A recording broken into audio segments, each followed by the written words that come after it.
হজ ইসলামের অন্যতম স্তম্ভ, যা শারীরিক ও আর্থিকভাবে সক্ষম প্রতিটি মুসলমানের উপর একবার পালন করা ফরজ।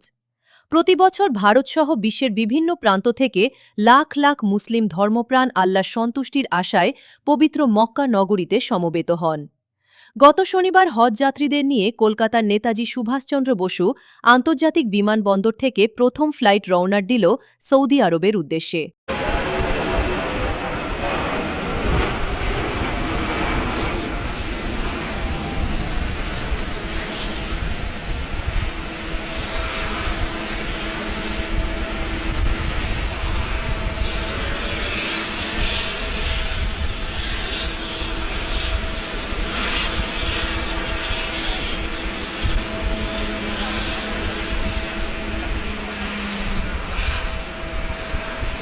বিভিন্ন খবরের আপডেট পেতে এজেড নিউজের ফেসবুক পেজ লাইক করুন ও ইউটিউব চ্যানেল সাবস্ক্রাইব করুন।